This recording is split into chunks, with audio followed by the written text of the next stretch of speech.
All right, listen up. Code Ninja Security Advisory. We're tracking an active threat.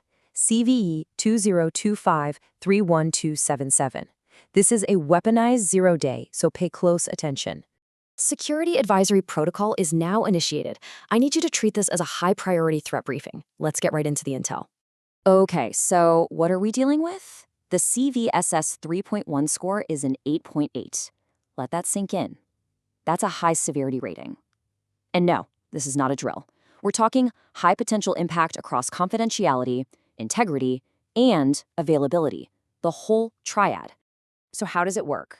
Well, it's a classic memory corruption bug, a buffer overflow, specifically CWE119. It's sitting in both WebKit and WebKitGTK rendering engines. All an attacker has to do is get someone, anyone, to visit a malicious web page. Once that happens, boom, memory corruption, and very possibly remote code execution.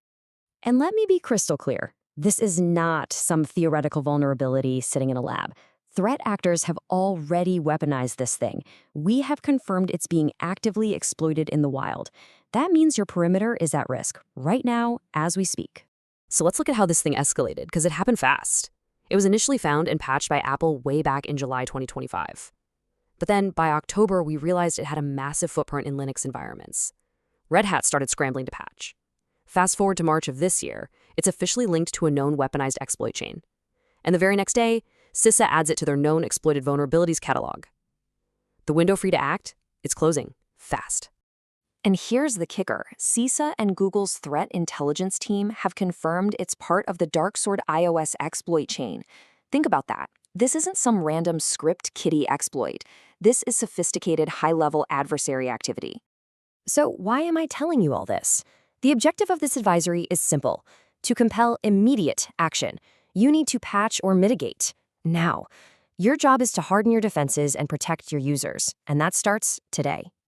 Okay, before we get into the nuts and bolts, the protocol, we need to run a quick comms check. It's absolutely critical that you get these advisories in real time, no delays. Step 1, subscribe to this Intel channel, and make sure you enable all notifications. I want you to think of this as your secure, direct line for real-time threat intelligence. The next zero-day advisory, it's going to be broadcast right here. Step 2, I need you to hit like. This serves as your formal acknowledgement of receipt. We need to confirm that this intel has landed, so ACK it. And finally, step 3, report your status in the comments below. Just a simple patched or vulnerable is all we need. This isn't for me, it's for us. It helps the entire community gauge the blast radius of this threat. All right, comms check complete. Okay, let's get down to business. The protocol. We're going to define the blast radius, and then I'll walk you through the countermeasures you need to deploy immediately. So listen up. This thing has a seriously wide footprint. It's hitting 2 major ecosystems. First, you've got the entire Apple world, anything running WebKit.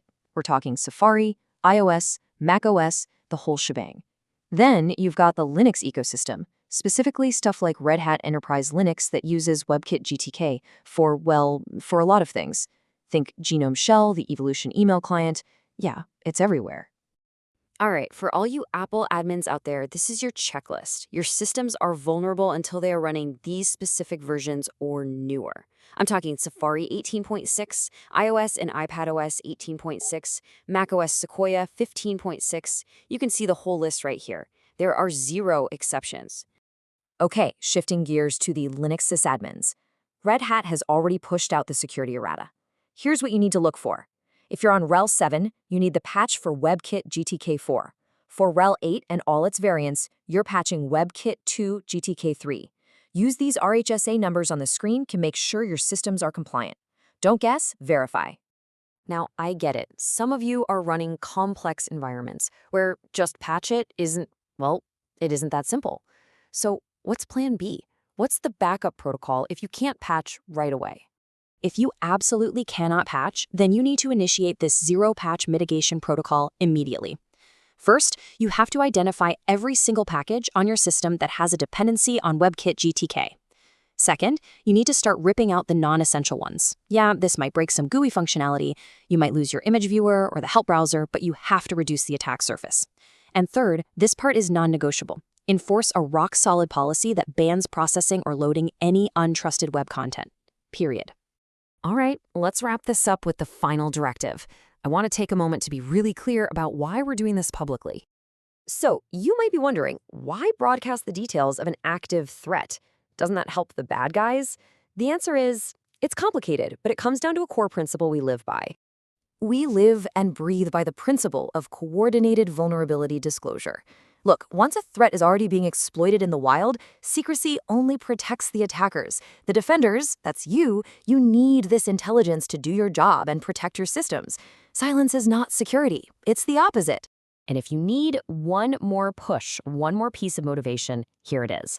CISA put this on their known exploited vulnerabilities list on March 20th. That means federal agencies have a hard deadline of April 3rd to get this fixed. If you're not patched by now, you're not just behind, you're dangerously exposed. The clock is ticking, people. That's the intel. Now it's on you. Get to work. Apply the patches, roll out the mitigations, and confirm your status. Stay secure.